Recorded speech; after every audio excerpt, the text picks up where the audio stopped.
Hello, everyone, and welcome to Talking Poop. I'm your host, Jason Bromley, and today we have a very special episode for you. We're going to do things a little bit different. Normally, we pick a movie, we talk about it for an hour, and we are going to do that today, but instead of a movie that you've all heard of, a movie that you know and love, we're going to talk about something a little closer to my heart. A movie that I made, a fan film on the Green Lantern. And you may say to yourself, Jason, why in the ever-loving titty fucks would we want to listen to you talk about one of your own movies? Well, here's the thing. Anybody that listens to podcasts is a fan of good stories. And the making of this movie, I think, is quite a tale. It has everything. It's got fights. It's got romance. It's got drama. It's got makeups, breakups, sex. Oh yeah, it's got sexy time in it. And we're going to cover all of that in this week's episode, the behind-the-scenes making of Green Lantern, a fan film by Jason Bromley. Do you lose sleep at night? Grab your pillow tight. Do you struggle to find why Han and Luke had to die? Are you just a mess? Does Hollywood leave you stressed because their sequels are more important than fan requests? Hold on to your chair, cause Talking Poop takes you there. You might have to change into some new underwear. Talking Poop. You may have noticed I didn't introduce anybody this week. That means it's a solo episode. Oh yeah. And you guys know what it means when we do a solo episode. Let's play that funky music, white boy. Oh, that's right. Now I need you to take your hand and slowly rub it down your chest. Down past your belly button. Unbuckle those little pants of yours and slide them down around your ankles. That's right. Now doesn't that feel good? A little breeze on your tallywhacker? Or maybe you don't have a tallywhacker. Doesn't it feel good to have a little breeze on your squish mittens?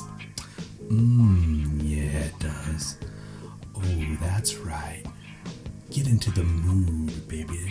Now we're gonna light some incense. Not because we're trying to cover up a little stinky fart. No, sir. We're lighting that incense because we're gonna get in the mood, and that smell's gonna help us stay there. That's right. Listen to that beat. Smell that smelly good smoke drifting into your nose. Are you getting a little hot? Are you getting a little wet? Well, there ain't nothing wrong with that, folks. 'Cause there ain't nothing wrong with a little bump and grind. Unless it's with a 14-year-old girl and you bring pee-pee into it. R. Kelly, keep the pee-pee out of the lovin' and keep the girls over the age of consent. Yes, ladies and gentlemen, you are all here and you are over the age of consent. So let's get into this tale, the making of Green Lantern, a fan film by Jason Bromley. Now, in order to understand our tale, I'm going to take you back to a time in the early 2000s. This is a time when the internet was in its infancy, cell phones were in their infancy, and video recording technology was about to make a major change, which it just had, where we turned from film to the ability to film video. And it became relatively inexpensive. When I say relatively inexpensive, today's cameras, a DSLR camera, is going to cost you $1,000, $1,200 maybe. Back then, a Sony HD Handycam was $3,000. Jesus H, that will knock a fucking hole in your pocket. But I had to do it because this was the first time when, for a reasonable amount of money, an obtainable amount of money, you could go out there and purchase a camera and you could be making movies that looked at least sort of like what the professionals were doing. Also at this time, computer technology, editing technology came out for your home computer. So if you had a Macintosh, you could buy Final Cut Pro for $300 and you had the ability to do some effects. Or if you were a Microsoft person, you could do After Effects, where you could actually take a clip, put it into another program, and then create special effects. So this was changing the ability for young filmmakers to be able to do some stuff. Now, I did not have Adobe After Effects. I knew nothing about special effects. Everything I did was coming up with stuff with my brain and trying to film it that way. And we used to do some crazy stuff. If we needed to do some gunshots, I would take little black cat firecrackers, tape them to my actor's chest, and then light them, run away back behind the camera, and then have the pop go off on an actor's chest. Usually it was my buddy Ryan, because he was the only one ballsy enough to stand there and let me light firecrackers on his chest. But it actually looked pretty cool as far as like shooting gunshots and stuff. That was another problem though, gunshots. Like I had to go out and actually, it was almost impossible to find good gunshot sounds. Everything that you download at the time was like, Q, Q. So if you wanted some good like good stuff, I had to go out and film that shit. Like I would take a shotgun out to the fucking cinder pits and I would shoot guns and record it and use those as my sound effects. And that's what we did at the time. We made do. And if we needed a shot of a gun firing, we had to go out and film the gun firing and then, do quick cuts to put it to make it in the actor's hand to make it look like he was shooting a gun like in the city when we were actually like firing it out in the cinder pits. So to truly understand this story, we have to go back to a time when anybody who listens to this podcast probably remembers that I used to do a little thing called Wednesday Christmas, where I'd invite all my friends over to my house, we'd barbecue, and we'd film movies. And we had a great time doing that. And we attempted to do a full-length feature film called Wholesome about high school kids who made a porno. Now, there's like a million movies that are like that. But at the time, I thought I was pretty clever. We were like all 20, 22, 20 to like 25 at the time, and we were all playing high school kids. But we actually, and we kind of looked the part at the time. But sadly, that movie didn't work out. We spent an entire summer trying to film it. I went back throughout the year trying to do like pickup shots, trying to make stuff make sense, changing actors who had moved away and whatnot, and it snowballed out of control to the point where I was like, there is no way that this movie is ever going to cut together the way that it was intended to be. So I had to face the harsh reality that movie was never going to be what I wanted it to be. So then came the idea that, okay, it's time to... So all those people moved away, and there I am, and I'm miserable when I'm not filming. That's what's great about this podcast, is that I get to do something creative every single week. But when I don't have anything, then I just stew. I feel like I should be doing something. Every moment I'm sitting there watching TV or playing video games, I'm thinking, I'm wasting time. I should be working on either writing, producing, or making a movie. So, I'm kind of in a dead spot at this point, and all of my actors have moved away, and my project is just falling apart. So I'm a little bit sad and pissy, a little bit emo at the time, and my buddy Ryan tells me he was at the gym, where he was always at the gym, and he tells me that he met up with a guy that he knew from high school named Sterling Smith. And if you guys have been listening to this podcast, you recognize that name because Sterling was on like our first, here and there, on our first 50 episodes.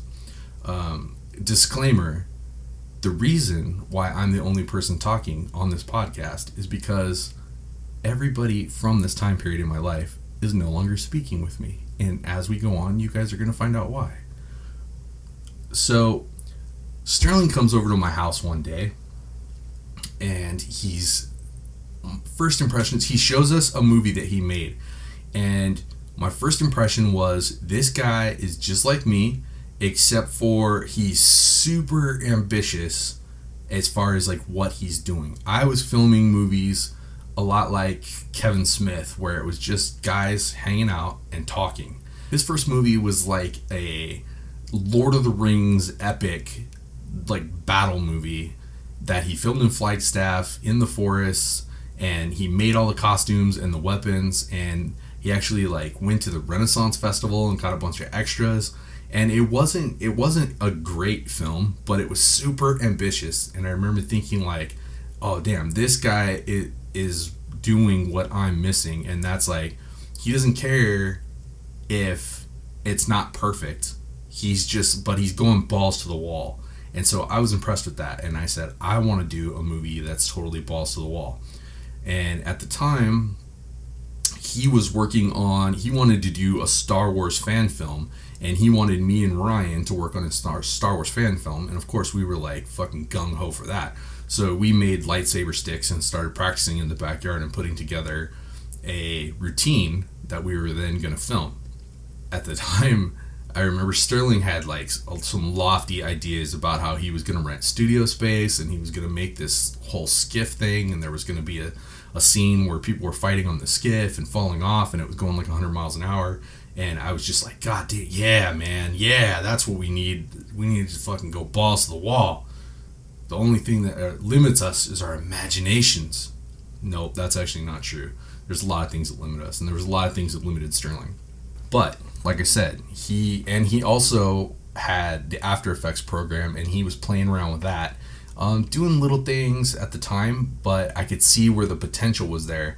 And he also was like, I want to do more stuff with After Effects, and I want to learn how to do these effects. So I was like, all right, cool. So I came up with the idea, aside from his Star Wars thing, I was like, yeah, we're working on the Star Wars thing for sure. But while we're doing that, and Sterling, okay, so I gotta explain too. Sterling wanted everything to like appear really professional, whether it was or not. And so he was taking his sweet time with the Star Wars thing. And a lot of times he was working on it, or I thought he was working on it, solo. And in the meantime, I went to work on a fan film, and we looked at, of course, I'm a huge comic book fan. Anybody that listens to the podcast knows that. And so we were looking at superheroes that were doable on a budget, but still allowed us to do some special effects stuff. And obviously, the obvious answer was one of my favorite superheroes as a kid that had not been made into a movie yet, and that was the Green Lantern. That gave us the ability to tell a story because, unlike Batman or Superman, you have to have Bruce Wayne or Clark Kent as the main character. But with Green Lantern, it's a ring that gives the person the power, and these little blue guys from space give the person a ring. So it didn't have to be Hal Jordan or Kyle Rayner. It could be anybody. So I said, what if a regular dude who's kind of a douchebag and doesn't have his life together very well got the Green Lantern ring and became a Green Lantern? And so that was like the basis for the film right there. And I knew we had to keep it, we had to stay within reason with the effects, but we were playing around with stuff. And Sterling was very good with doing like lens flares and different lighting techniques that lent itself to the Green Lantern. And we were like, okay, yeah, you can do that on like a big lens flare. Now you shrink that down and put that on the end of my hand, and we've got ourselves a Green Lantern ring that's flashing and turning green and all this stuff. We were like, we can do this. So at the time, we started going into pre-production. I started writing a script because I was the script guy. We decided pretty early on, just because I was the only one that was like kind of in shape, that I would play the Green Lantern. And I was going to start a workout regimen in order to try to pull kind of like a Christopher Reeve from Superman 2, where I started off like normal and skinny. By the end of it, I hope to have some muscles. And I wrote it where you wouldn't see the Green Lantern in his suit until the very end. I went online, which was this burgeoning thing at the time, and found a Green Lantern ring, a metal one, not like a little chintzy plastic one. And it was big enough, with a big enough green center in it, that we could use the tracking stuff on Sterling's After Effects, that we could track that green dot, and we could put the the fire and the green lights coming out of it on that. So it worked out really well logistically, and it looked cooler than, a little chintzy plastic ring. The other thing we did was I went to a sports supply store and I found an Under Armour shirt that was black on the front but kind of green on the sleeves, and it was kind of like a turtleneck thing, so it really looked like a superhero tunic. And I was like, all right, so I bought that, and it was $60, and I almost shit myself because I'd never spent so much money on a movie before. So the ring was $30 and the shirt was $60, so our total in budget for this movie was, you do the math, $90. Yeah, $90. So so we had our camera equipment, we had our editing equipment, and we had our script nailed down, which was a mix of like a comedy and a superhero movie. Next thing we had to do was cast the thing, which was going to be a problem because I just lost all of my actors. From just everybody moved away. It seemed like everybody moved away at once. The only person that was still around was my buddy Ryan, who would have been perfect in the movie, but he was getting ready to go off to fireman camp. So we were about to lose him. So it was like we had me as the Green Lantern, and that was about as far as the cast went. What Sterling brought to the table was not only his cool camera and his editing equipment, but he had some actors that he was working with, some kids that he had met apparently, and he said we could use them in some of the movies. So he had me meet his crew, which consisted of Logan Carpenter and Cliff Tullis and Matt and Mitch. The problem was, in the movie, I had written it as like a romantic thing. There was a romantic element that went through the entire script, that the Green Lantern was kind of a doofus and he was trying to get the girl. And to me, that is an important element in any superhero story or story about like your character is trying to grow and learn as a person. I think it makes it infinitely more interesting if there's a loved angle to that. So of course we needed a female actress, which is always a problem because anybody, and I know from doing tons of film festivals, this is not just a problem for me, this is a problem for every young filmmaker, is that we're always a bunch of nerds because that's what leads us to want to make films. Cool guys are out doing sports and things like that. They don't have time to make silly little movies and play with their friends, and they grow out of wanting to do that really fast. So nerds typically don't have the lead starlet type actresses. They don't have access to that. So we were screwed there. We were going into the movie with everything cast except for our leading lady. So cut back years and years and years before that, I was working at Flagstaff Medical Center. You guys all know those stories. And I was doing security there, and I was making a little horror film at the time. And one of the ladies who was like our dispatcher, she had told me that she had a young daughter who would be interested in doing the movie stuff, and that she went to Sonawa High School. And I was like, oh, holy shit, I went to Sonawa High School, so who is this girl?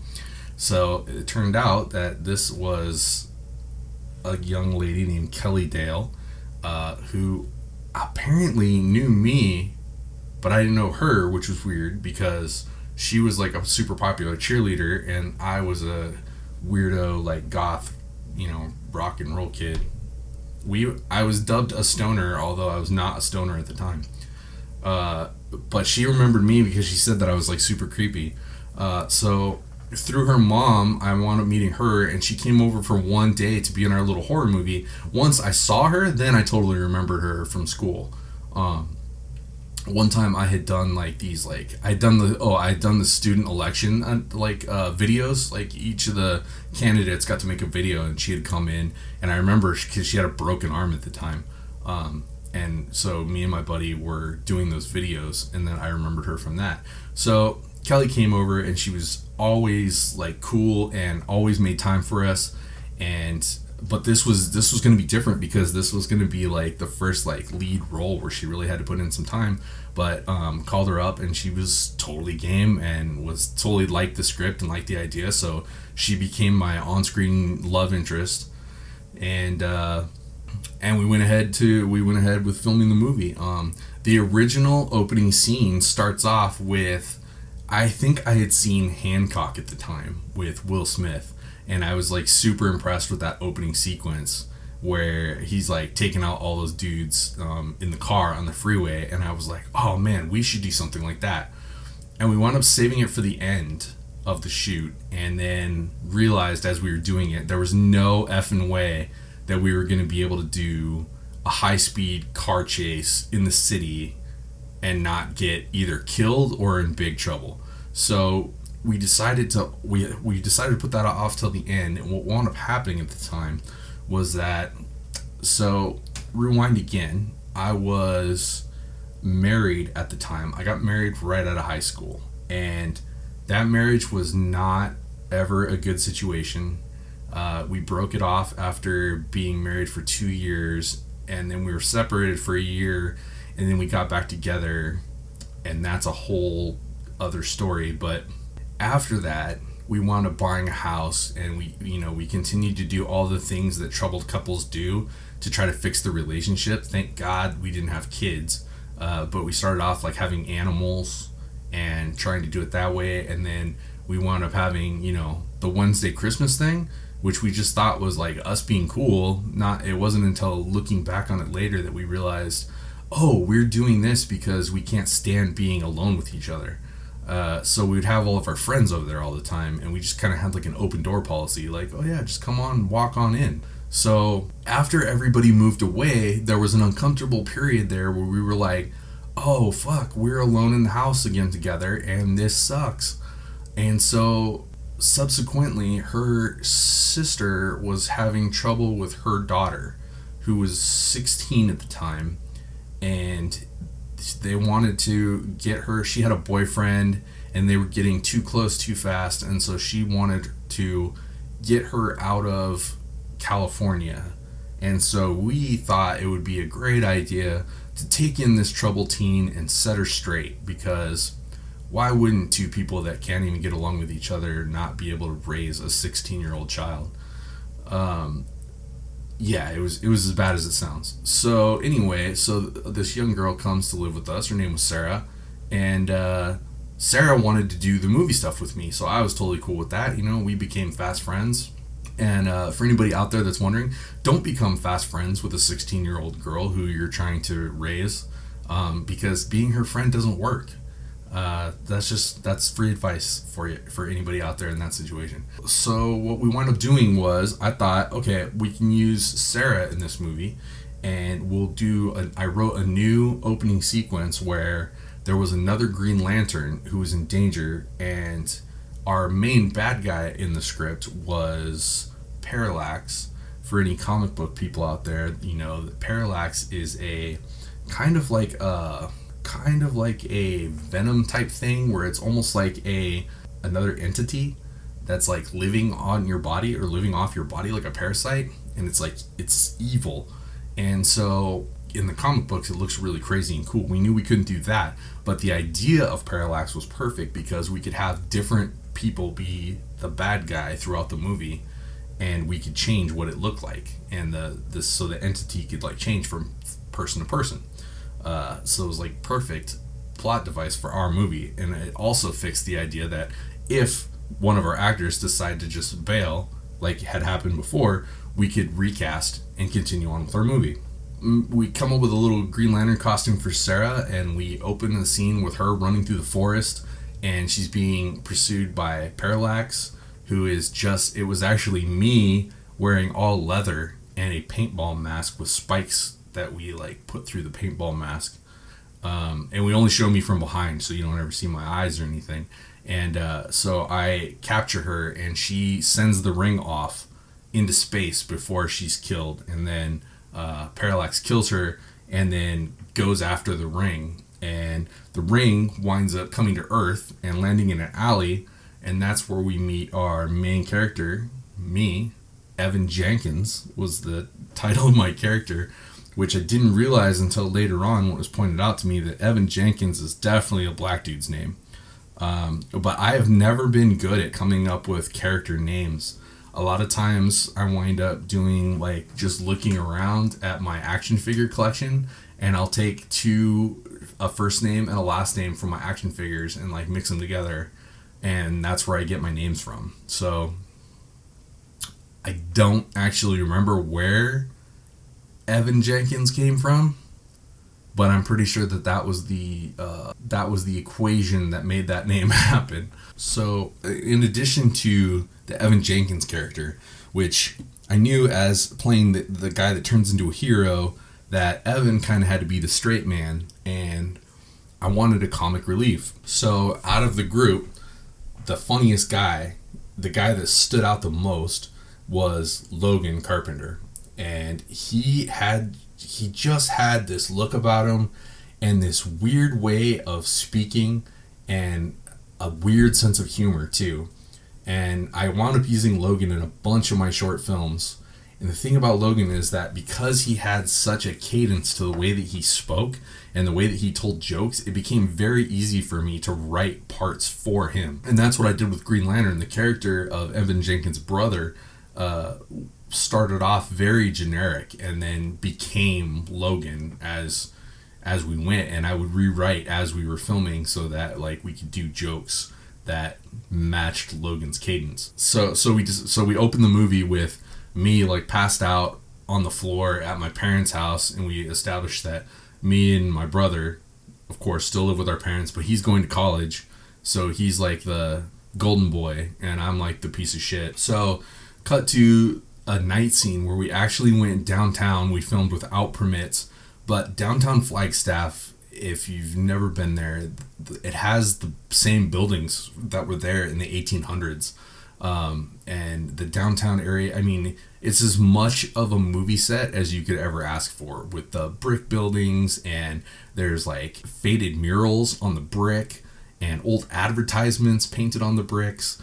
And I mean, we found like the perfect alley that actually had like one of those steam pipes like you see in like movies in New York and stuff, where they were blowing hot steam out into the cold alley. And then, I mean, you just couldn't ask for a better ambient area to film, especially, you know, guerrilla filmmaking, because we knew if we got caught that we'd be kicked out of the area immediately. And it's funny too, because we're out there like filming this scene where Evan, my character, is supposedly drunk, and he gets jumped by these Scottish thugs played by Sterling and Cliff. And my buddy, who actually is still talking to me and just started a podcast of his own. Hello, Matt Rich from Why Daddy Drinks podcast. Matt Rich was visiting, actually. He was one of my old actors that had moved away, but he came into town and was visiting. And we were like, hell yeah, dude, let's throw you in a Green Lantern. So they dressed up like thugs, and they picked me up, and they're roughing me up. And like, there's like dudes coming out of the alley, out of like these restaurants, you know, like the dishwashers and shit are like coming out to have their cigarette break, and they just see these dudes like beating up this guy, and there's like somebody filming it, and they would just stand there and like smoke, and then like, all right, cool, like go back inside. Like, it's Flagstaff's the only place in the world where you could do shit like that and no one even is like, hey, what are you guys doing? Like, it's just like, oh yeah, this is just average night for Flagstaff. So we filmed this whole sequence, and they wind up like taking me. We went and shot in another alley where they dragged me down the alley, and they threw me down on the ground. And you know, you don't realize it when you're writing stuff for a movie like this, for like an action movie, where you're just like, oh, okay, so these guys like throw me down on the ground, no big deal.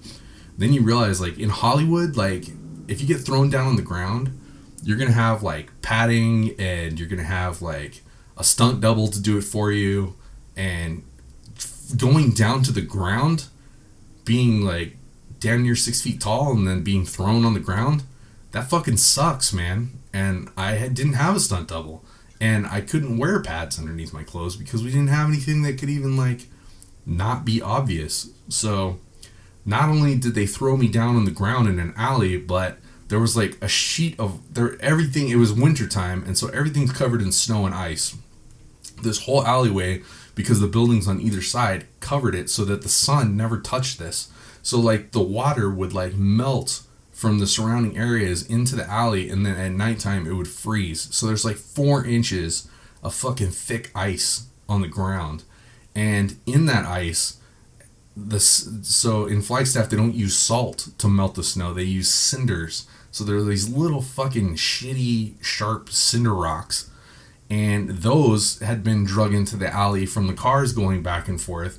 So it was just a sheet of ice with these fucking cinder rocks frozen into it, and they threw me across there, and it was pretty much just like a cheese grater across my chest, face, and arms. It was a very unpleasant feeling. And I had to just take it like a champ and then like keep acting and pretend like I then find this ring.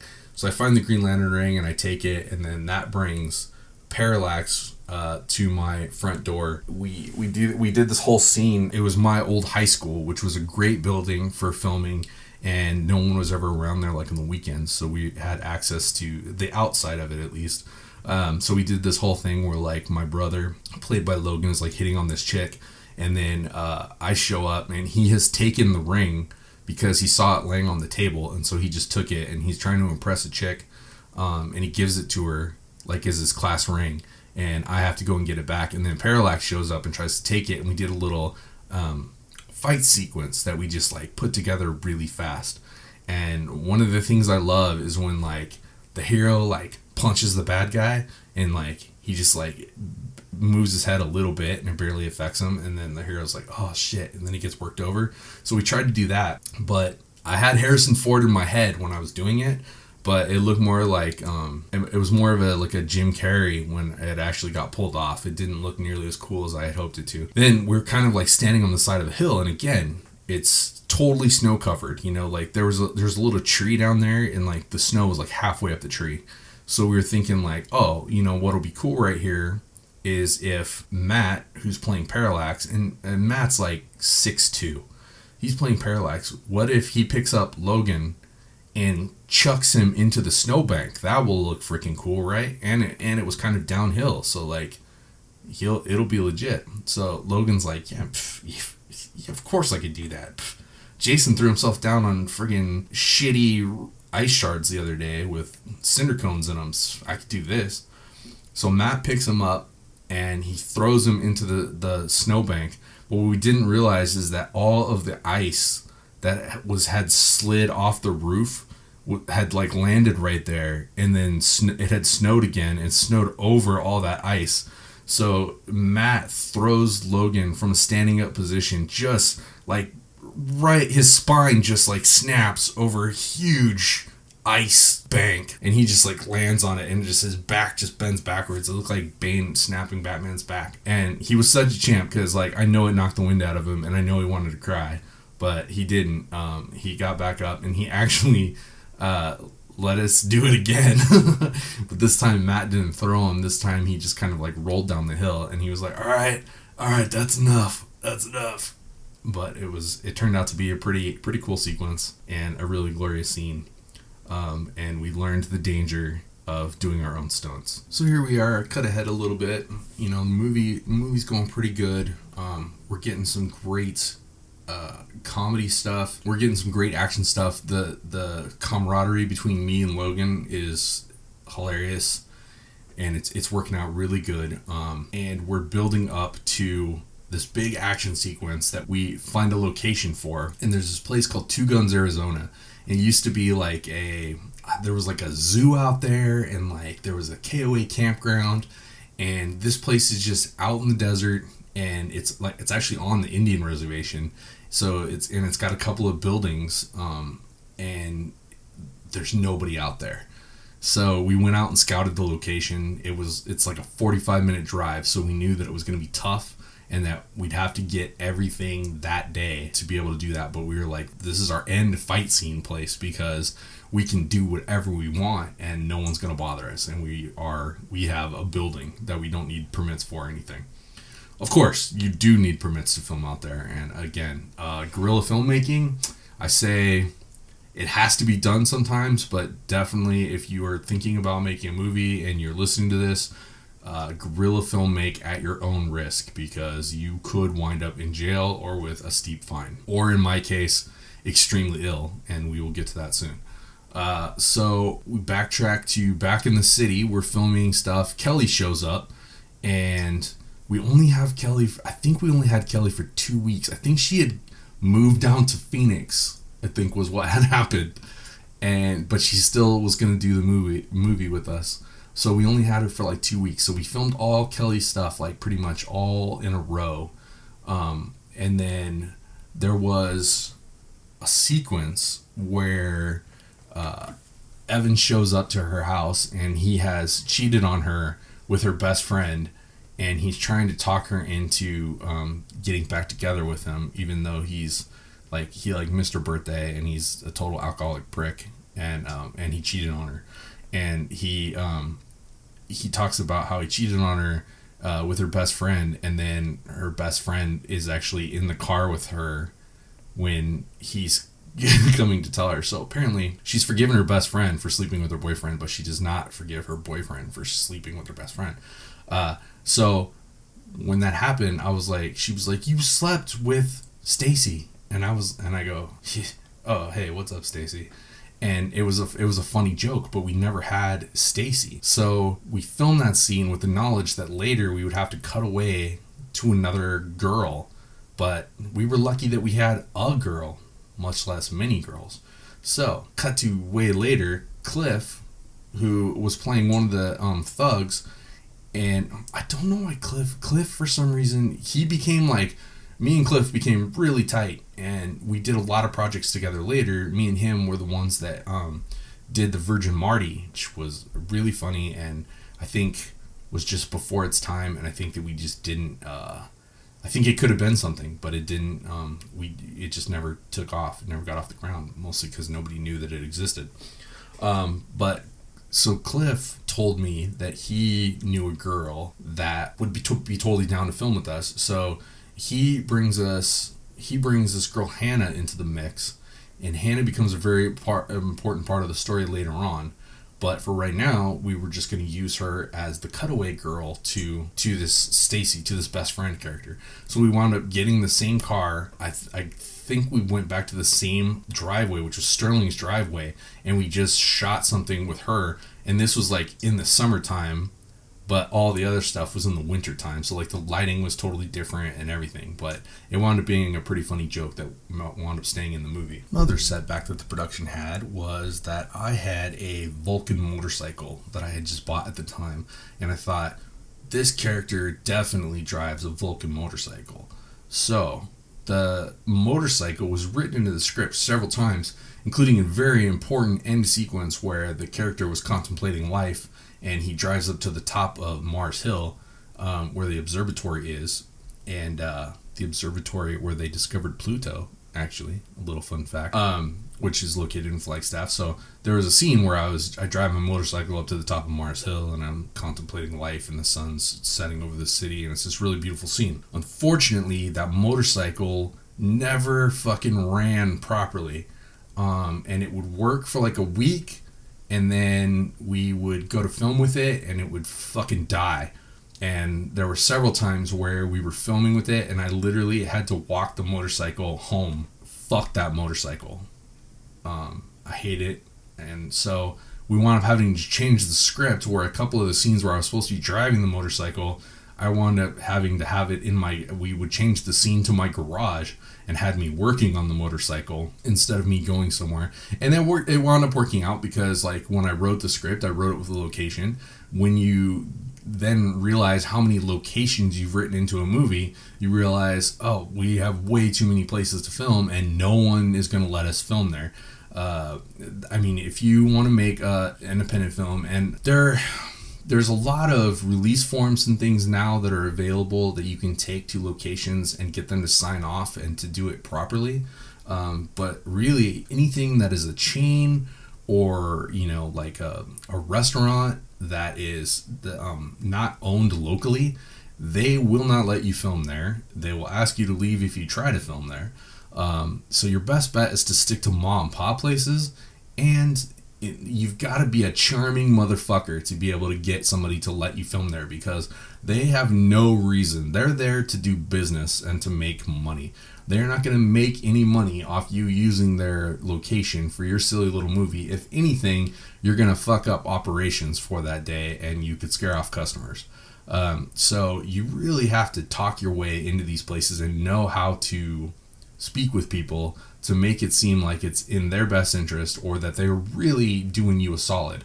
One of the nice things was to bring it to them that you were a student making a student film, and that kind of put people at ease, because they think, oh, well, if it's for school, it's not real, it's not going to be seen by anybody, and so there's not much harm that can come of it. Students are less scary. None of us were students at NAU at the time, so we were straight up lying to people. But that's how we got our locations. And one of our locations was, there was supposed to be a bar scene where a bouncer throws Evan's drunk ass out of the bar. So downtown has a great bar scene, and most of the bars down there are locally owned. But getting one of those owners to let you film there is not an easy feat. Strangely, Sterling had a connection at the strip club, which the strip club in Flagstaff, the front of it is a bar called The Joint. And then once you go into The Joint, there is a black curtain that takes you back to the saucy room. But if you're in the front, it just looks like a regular old bar. So Sterling knew the guy that owned it, and he had filmed part of his Star Wars fan film in there. And so we thought, well, we'll go back to them and see if they'll let us film again. Well, we couldn't get a hold of the owner. He wasn't around, or he was out of town or something. But I knew the bouncer from high school, and he was this dude that we used to call R. I don't even fucking remember his real name, but he always wore a baseball cap that just had an R on it, and so we called him R. And R was the bouncer at this bar. And I said, hey man, we don't even need to use the inside of the bar. If we could just be outside the bar, and like, you can throw me out of the bar. And he was like, fuck yeah, I'll throw you out of the bar. So I don't know what I ever did to R, but he seriously was like into this part. So I go into the bar, and R's like, he whispers into my ear, he's like, you want to make this look real? And I'm like, yeah.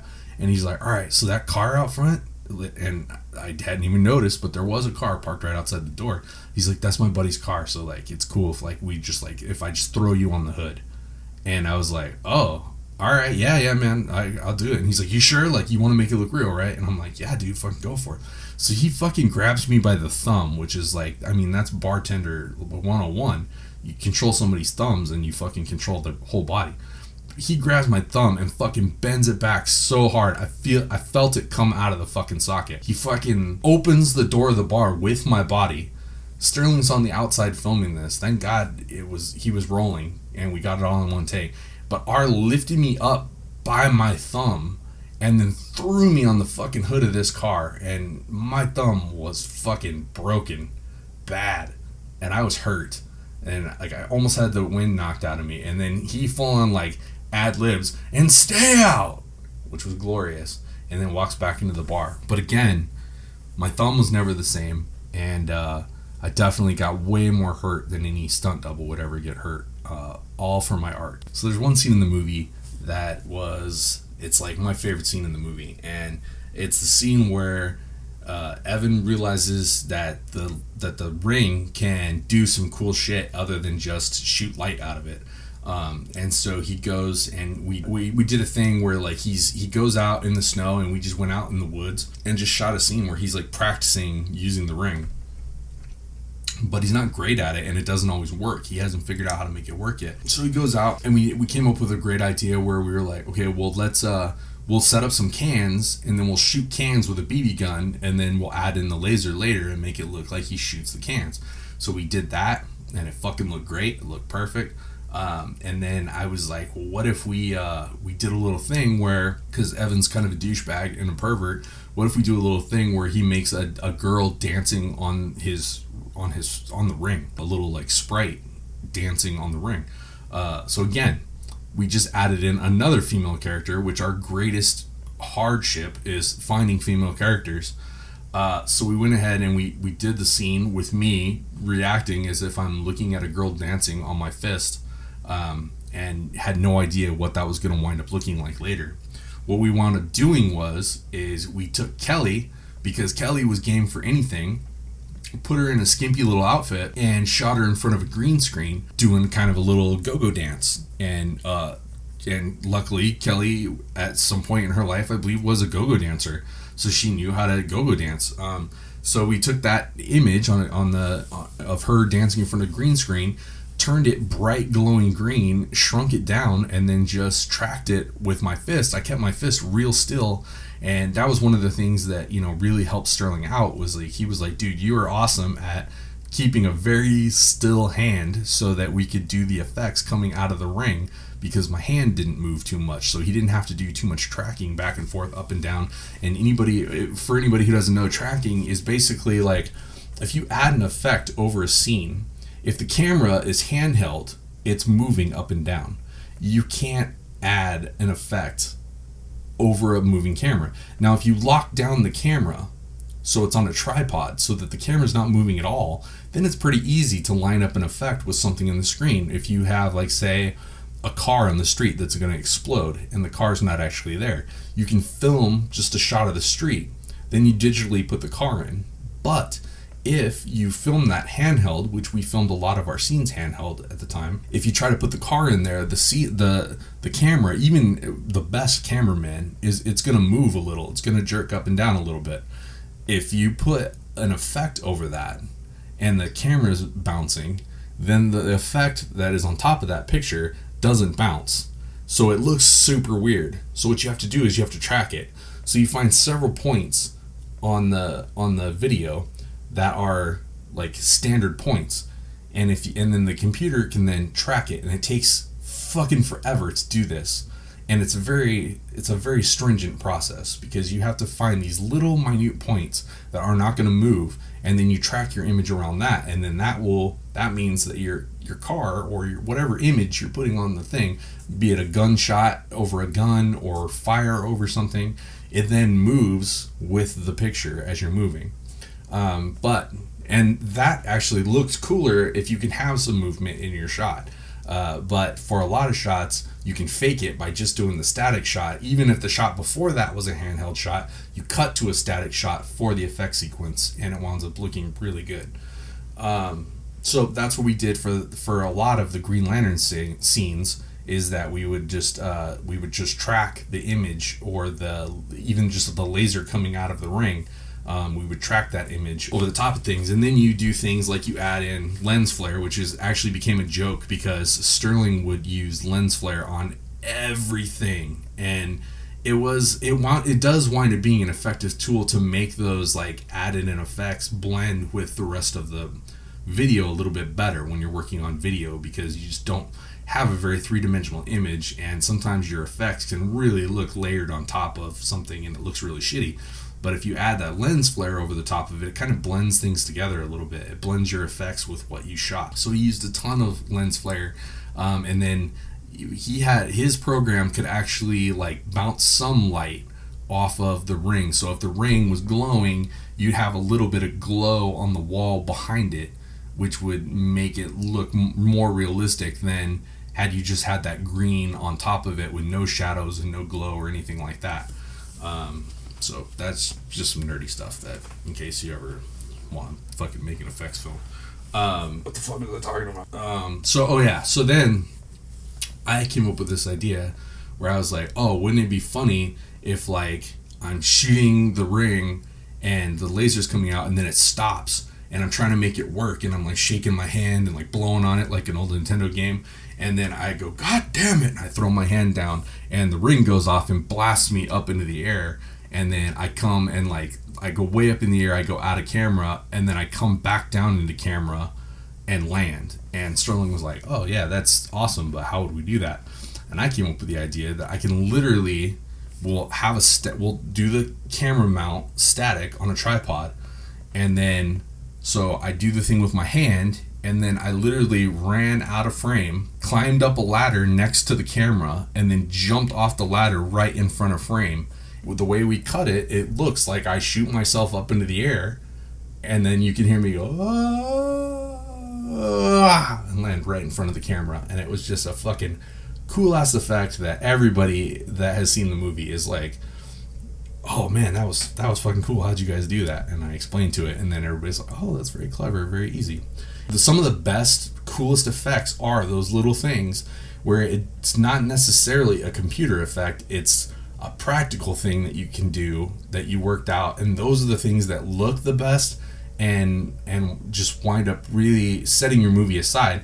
And it's something that, again, you can talk about later and be proud of because you came up with a creative way to solve a problem or a creative way to create a scene other than just being able to like digitally create it in the computer. So this brings us to our third act of the movie, where Parallax has found out who the Green Lantern is. He finds out that it's this kid, tracks me down when I'm on a date with my girlfriend, and so Kelly finally forgives me, and like I talk her into like going out on a date with me so that I can show her that like I'm a changed man and that I'm not a drunk anymore and that I'm actually a really good guy. So she gives me this chance.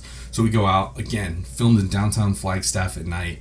The lights there are beautiful. There's such a contrast. There's like neon lights and street lights, and it's just a great place to film in the dark or during the day. It's just perfect. And if you know the right streets to film on, you can really get away with filming there without, using permits or anybody bothering you, really. The bars are down there, so once in a while we'd be walking around and people would be like, hey, jackass, what do you think you're doing? Hey, George Clooney, why don't you go over here and suck my dick? Which is not nice, but I appreciated being, associated with George Clooney. So, Parallax steals my girlfriend, and now I've got to go to battle, and I have to be the man that I've always wanted to be, use the ring to fucking save the day. And so this is the first time where you see Evan come out in his superhero costume, and we pretty much just I had these black Jedi boots, so they were like boots that came up to my knees, which you see in like every movie, but you don't realize those boots are not available anywhere. The only boots even kind of like that are girl boots that they do not make in sizes that fit a man. I know this because I spent a million Halloweens as Batman not having proper shoes on, and trying all kinds of different boots every year, and they never really were comfortable or fit well. But what I found is that it's a website called theforce.net, and they sell like Jedi robes, and they sell the boots on there, and they sell hilts and all kinds of stuff. And they had the boots relatively cheap, and they just zipped up the side. They were costume boots, but they looked perfect for the movie. We didn't go with the spandex because a couple of reasons. One, it was freezing cold, and two, we did a screen test with spandex, and you could very clearly see my cock and balls in the spandex, and I just was like, no, this isn't that kind of movie. So we went with black jeans, which I thought worked okay because I was like, this is the Batman Begins version of our Green Lantern. If we ever continue on and make a sequel, then his costume will evolve. But for right now, I think the black jeans are fine. I took a Batman mask and cut the top off of it, so like right above the eyebrows, where it goes up into the bat ears. I cut it right there, and then we painted that green, and that made for the mask, which was lame because it had a strap on the back. Because there was no, we tried doing the glue thing, but it just didn't stick. And I am someone who has a sweaty face, and it has always been, a detriment to my character. And also it makes it super hard to glue shit to my face or apply any sort of makeup to my face. So we went ahead and just did the Michael Keaton black makeup around the eye holes, and then we did the mask, and we just had to settle on the fact that it had a strap around the back of it. And then I wore the Under Armour shirt, which at the time I had bulked up a little bit, and so it looked pretty good, if I do say so myself. And then we did our first flying sequence. So I come out and I see my brother, and he is gonna go with me. And I say, you take the motorcycle, and I'm gonna use the ring. and I jump up into the air and I shoot up and I fly. And Sterling was able to do something. I had no idea how we were going to accomplish this whole mess. So basically, I got down on, in a crouching position and then just jumped straight up and tried to pull the best superhero pose I could, jumping a foot and a half off the ground, because as we all know, white men can't jump. And I had to believe that, and you feel super, super silly once you realize, like when you write that kind of thing, you're like, yes, this is going to be epic. This is going to be awesome.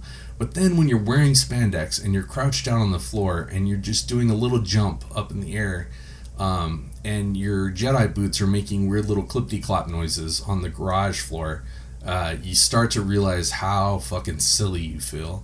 And I felt silly, for sure. And what Sterling did was he had the camera locked down at that point, and then he would do a clean plate.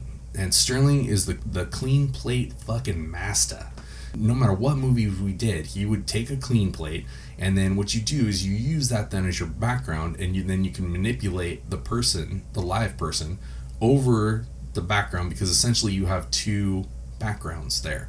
One with the person, the actor on screen, and one without the actor on screen. So you can take the one, and then you can put your actor over the back of it. It's very complicated, but basically in an editing sense, you're setting one frame on top of the other frame, which allows you to manipulate the person that's in the frame, but nothing else. So it looks legit. So it looks like I bend down, jump up into the air, and I shoot up into the sky. Then we had, for the flying scene, we went into Sterling's backyard, we used natural light, we set up a green screen behind me, and I literally bent over at the waist and pretended like I was flying. Again, I felt extremely silly, and it kind of looked silly because you couldn't see my feet behind me where you would, if Superman was flying or whatnot, if he was in a harness. But we did what we could with it, and it doesn't look too bad, but it does kind of look silly. The funny thing is I remember doing that. I'm in costume, I'm in Sterling's backyard in front of the green screen, and I'm doing like all these flying things, and it was right then that all of our phones start going crazy, and it's because Heath Ledger had just died, and people were texting us to let us know that the Joker had killed Heath Ledger. Later we found out that it had nothing to do with him playing the Joker, but at the time that's what everybody thought. But that made that a very memorable day. So then we go out to Two Guns, and this was our biggest day on the movie. We brought extra blankets and stuff to try to keep our actors warm. We had to have everybody there that day. So Kelly was there, Logan was there, Matt was there playing Parallax, I was there as Green Lantern, Sterling was there, and I think we had somebody else there to do I don't remember. I think we had a sound guy or a lighting guy, but that was the thing too, is that at this level, we were doing everything. So we didn't have a sound guy or a lighting guy.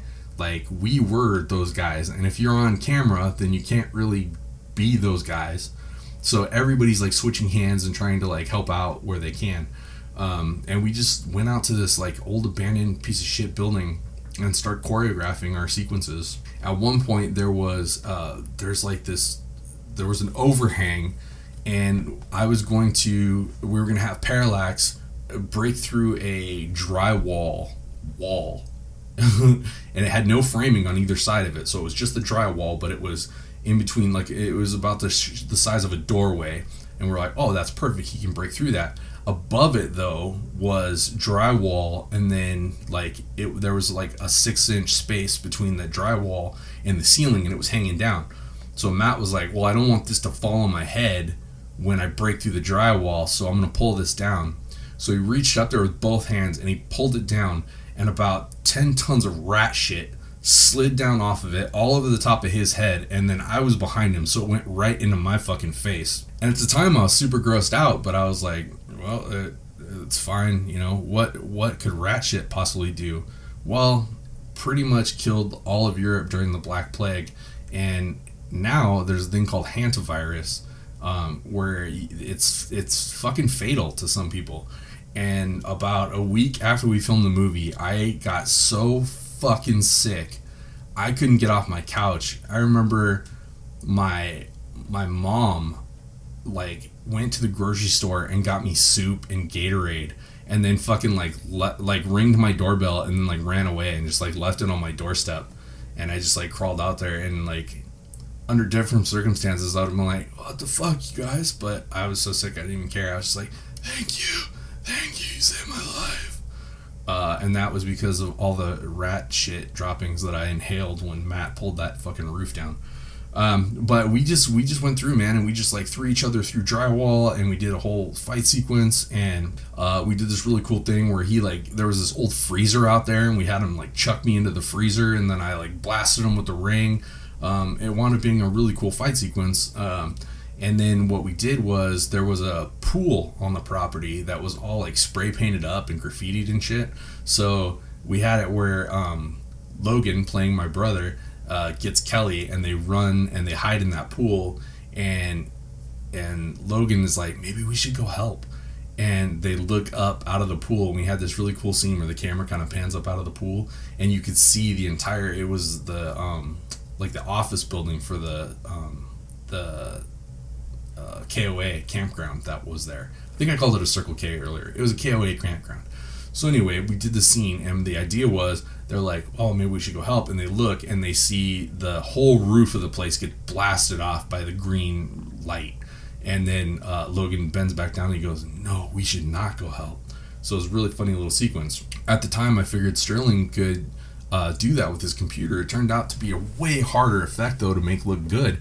And so we had to ship that effect out to our buddy Josh Bryson, who he had gone to film school and has gone on to work on some big movies like the G.I. Joe movies, and he was worked on Stargate and just a bunch of really cool stuff. And I think he's worked on The Walking Dead too. And so anyway, that was the one effect that we couldn't figure out, and so we shipped out to him, and he was able to do this effect where the blast comes through the roof, and you see the pieces of the roof come off, and then there's a hole left over afterwards. So he fucking killed it, and that was a key effect to end the movie with. It was really good. And then at the end, the Green Lantern, they wind up outside, and Green Lantern gets his ass kicked, and then at the very end, he, has to. His girlfriend's gonna die, and so he has to like stand up and gain the power. And we actually did a thing where like I floated, and Sterling was able to do that with Clean Plates too, where like I floated and I'm covered in green, and then I fucking kicked the bad guy's ass and saved the day. And then I fly off with the girl, and that was pretty much. Oh right, so we had this scene at the end where where Parallax was supposed to take all the energy and explode. Well, again, we realized we filmed the shot like that, like with the actor Matt, like writhing around on the ground and convulsing and then he was supposed to explode. Well, we realized we bit off more than we could chew there, so we didn't have an ending for the movie. All we had was Matt fall down and then the Green Lantern like leaves. So I came up with this idea. I'm out driving around, trying to clear my head or whatever. I used to always go out to Lake Mary, which is very close to, right on the outskirts of Flagstaff. It's the only water within like 100 miles of Flagstaff. And I go out there and just think sometimes. So I had driven out there, and the whole lake was frozen over. And I was like, oh, what a fucking cool looking shot. So, hey, let's set the end of our movie out here. So I came up with the idea, what if at the end of the movie, Evan throws the ring away, and he throws it into a frozen lake. I thought, oh, that'd be fucking cool. Then I even had the idea, like, we could even show, like, maybe we could get, like, a fish tank and then show the ring, like, going down the water and just, like, drop it into a fish tank. Wound up never getting that shot. But we're at the water's edge, and I take the ring, and I chuck it, and Logan is running down the ramp trying to stop me, and he's like, no, why did you throw the ring away? Man, that was, like, our ticket to being awesome. And I'm like, man, just with great power comes great responsibility. I actually coined that phrase before Spider-Man did. No, I didn't. I'm lying to you. I'm sorry. And I didn't actually say that either. But I did. I throw the ring, and then we did this whole thing where like Logan's like, oh, god damn it, and then he walks off back to the car, and the camera kind of pans in on me, and then I show that like I did like sleight of hand and I didn't actually throw the ring away. I actually still have it. Flash a little, knowing smile to the camera, and then we go to a rock song and roll credits. And it was a cool ass way to end the movie, and it wound up being really epic. And now we cut to post-production, and post-production on this thing was a fucking bitch. We realized that just like there were shots that weren't cut together. There was stuff that we had to change at the last minute that made the whole like editing process come undone. And then the effect scenes would just take forever. And at the same time, Sterling was working on his Star Wars masterpiece too. So like he's doing frame by frame effects editing and tracking. And a computer can only handle so much.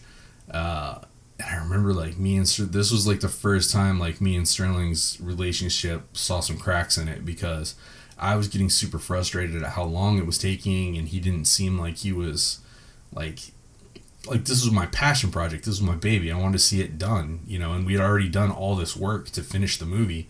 And that was one of the things with Sterling, is that he had a lot of projects that he had started and then not finished. And it crushes my soul to think of doing all of that work and just showing up and getting like a bunch of people together for one day to fucking film some stuff and lay it down on film is a tough job.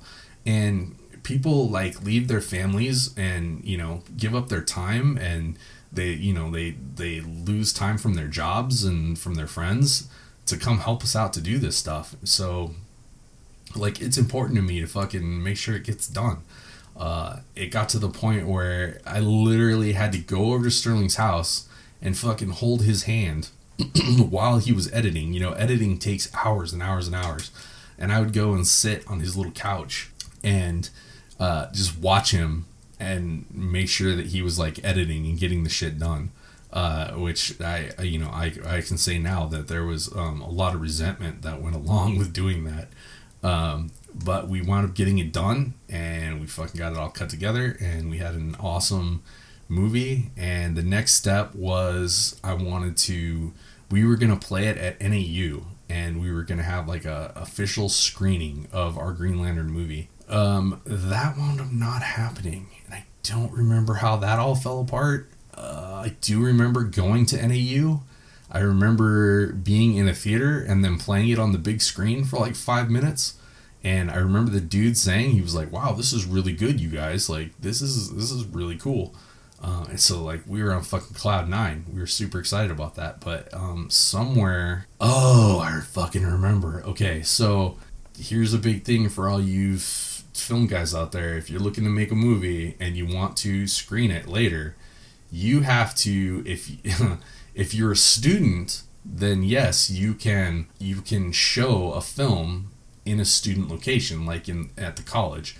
If you are not a student at the college, then you have to pay for insurance on that screening. So basically every person that shows up to that screening is more insurance that you have to pay for that the college will not cover, because essentially you're not affiliated with the college.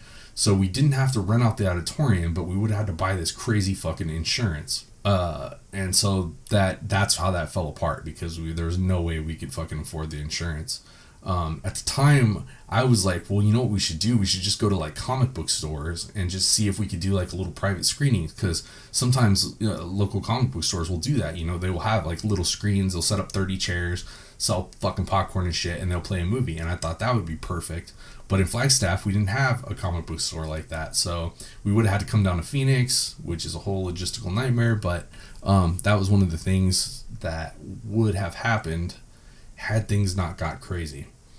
And what got crazy is that I got so excited about how well we did on the first one and all the stuff that we learned about the special effects on the first one. I thought, whoa, we need to go straight into production on a part 2, and we can do all the things that I would have wanted to do on the first one, but my hands were tied because of our restrictions. I felt like now we can really do something, because now we know how to do the simple effects, so now we can really do some big effects.